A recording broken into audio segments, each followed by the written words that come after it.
स्वामी समर्थ. माणसात होणाऱ्या भांडणांचे मूळ कारण आर्थिक बाबही आहे. धन, दौलत, संपत्ती याकरिताच नेहमी परस्पर संघर्ष, झगडे, लुटालुटीचे प्रकार होत असतात. व्यापक स्वरूपात होणारे आक्रमण, युद्ध आदीचे कारणही बहुधा आर्थिक असते. मालक आणि नोकर, गरीब आणि श्रीमंत यांच्यात होणाऱ्या संघर्षाचे मूळ हे पैसाच आहे. यात काही संशय नाही. अर्थव्यवस्थेची संधी मानव जीवनाची सुरक्षा व प्रगतीकरता अत्यावश्यकच आहे. म्हणून यावर गंभीरतापूर्वक विचार करून अपरिग्रहाने सुवर्णसूत्राला जीवनात महत्त्वपूर्ण स्थान देण्यात आले आहे.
आर्थिक व्यवस्थेचा मध्यम मार्ग सुचविला आहे.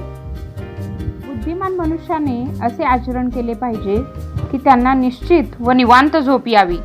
तारुण्यात असे जीवन घालवावे की ज्यामुळे म्हातारपण सुखसमाधानाने व्यतीत करता येईल. सारांश, भविष्यकाळी येणाऱ्या आपत्तींना तोंड देण्यासाठी व आपला जीवन निर्वाह योग्य रीतीने चालवण्यासाठी काही धनसंग्रह करून ठेवणे योग्य आहे. अन्य प्राण्यांमध्ये सुद्धा अशी प्रवृत्ती दिसून येते. मुंग्या, मधमाशा इत्यादींचे उदाहरण स्पष्ट आहे की बुद्धिमान मनुष्याने जीवन अनंत मानून विद्या व अर्थ संपादनाचा नेहमी प्रयत्न केला पाहिजे. यात काही शंका नाही. आजच्या अर्थप्रधान युगात सामान्य मनुष्याला आपले जीवन सुखसमाधानाने घालवण्याकरता अर्थसंग्रह करणे आवश्यक आहेच. आज त्यालाच जीवित राहण्याचा अधिकार आहे जो आर्थिक दृष्टीने सुसंपन्न आहे. कारण परिवार पोषण, संतानांचे शिक्षण सर्वच पैशावर अवलंबून असते. घरात कोणी आजारी पडल्यास आजच्या महाग औषधोपचार पद्धती व जीवन निर्वाहाचा खर्च निर्धन व्यक्ती करूच शकत नाही आणि म्हणूनच तो अकाल मृत्यूचा ग्रास बनतो. अर्थसंग्रह करणे आवश्यक आहे, परंतु त्यात स्वामित्वाची भावना असू नये. जे काही आपण उपार्जन करू, संग्रह करू त्यावर आपला मालकी हक्क न मानता समाजाचे एक भागीदार व संपत्तीचे संरक्षक म्हणून आपले आचरण ठेवले पाहिजे. सर्व संपत्तीवर समाजाचा अधिकार आहे असे समजून प्रसंग आल्यास त्याचा समाजाकरिता उपयोग करण्यात कंजूसपणा करू नये.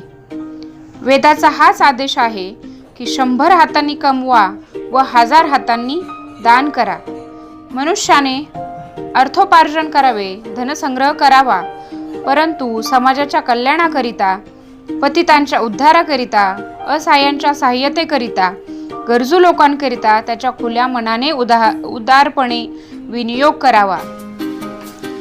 असे स्वामी समर्थही सांगतात. गरजूंना मदत करा. खेदाची गोष्ट हीच आहे की आज लोकात या भावनेचा सर्वस्वी लोप झालेला आहे. ते संग्रहित संपत्तीवर आपलाच अधिकार मानतात.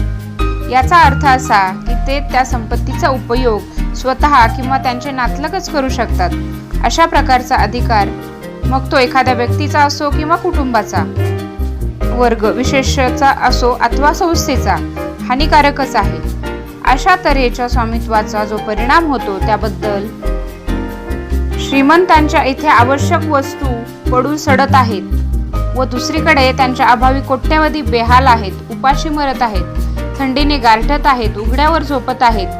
कोट्याधीश अब्जपती होणे पाहतो त्याला प्राप्त संपत्तीत संतोष नाही, तर दुसरीकडे असंख्य लोकांना पोटभर अन्नही मिळत नाही. अशा तऱ्हेच्या स्वामित्व भावनेमुळेच आज मानवजाती संघर्षाच्या फेऱ्यात सापडली आहे.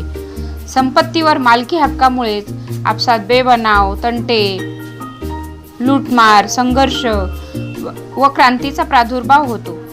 आज भांडवलदार व श्रमिक यात होत असलेला संघर्ष या दूषित स्वामित्व भावनेवरच आधारित आहे.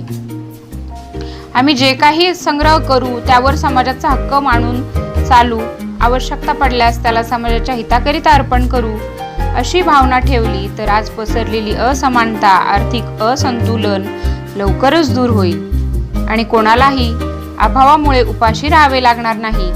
जे काही उपार्जन केले जाईल त्याच्याऐवजी पर्याप्त श्रम अवश्य झाले पाहिजेत. प्रत्येक मनुष्याला प्राप्य वस्तू, सामुग्री, संपत्ती आदीचे मूल्य श्रमांच्या रूपाने चुकवणे आवश्यक आहे. जो श्रमा वाचून वस्तूंचा उपयोग करतो, आपले भांडार किंवा तिजोरी भरतो, तो शोषक आहे असंच म्हणावं लागेल, नाही का? कारण श्रम केल्याशिवाय कोणतीही वस्तू किंवा पदार्थ उपलब्ध होऊ शकत नाही. कोणी ना कोणी त्याच्याकरिता श्रम करतोच. दुसऱ्यांनी श्रम करावे व त्याच्या उत्पादित सामुग्रीचा उपयोग आम्ही करावा हा मोठा नैतिक व सामाजिक अपराध आहे. बरोबर ना? प्राप्त वस्तूचा जर श्रमाच्या रूपाने विनियोग करता आला तर मग कोणत्याही वस्तूची कमतरता राहणार नाही. सर्वांना समान रूपाने त्याचा उपभोग घेता येईल. कारण की श्रमामुळे कोणाच्या अधिकाराचा अपहरण होणार नाही. उलट आपला अधिकार आपल्या पुरुषार्थाने प्राप्त करण्याचा आहे. म्हणून श्रम आमच्या जीवन पद्धतीचे एक अनिवार्य अंग बनले पाहिजे. आम्ही केवळ त्याच वस्तूचा संग्रह किंवा उपभोग करू ज्याची किंमत आम्ही श्रमाच्या रूपाने चुकविली असेल. परिग्रह, वस्तू संग्रह, उपभोगाचा संबंध अनियमित भोग किंवा उधळपट्टीशी नाही. वर्तमान परिस्थिती जीवन निर्वाहाचा सरळ, सच्चा, साधा मार्ग जो बुद्धिसम्मत असेल त्याचाच आम्हाला अवलंब केला पाहिजे. अमर्यादित संग्रह, दुसऱ्यांचा हक्क हिसकावून आपले घर भरण्याची प्रवृत्ती, कशाही प्रकारे आपली संपत्ती वाढवण्याची हौस मनुष्याची फार मोठी कमजोरी आहे.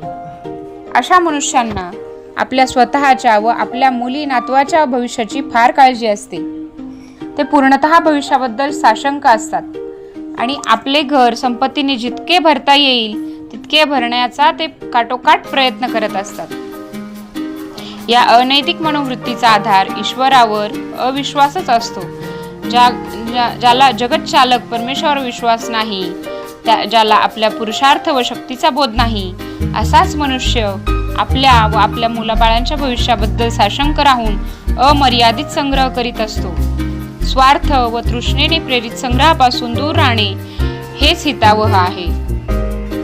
अशा संग्रहाला शास्त्रकारांनी पाप असे म्हटले आहे.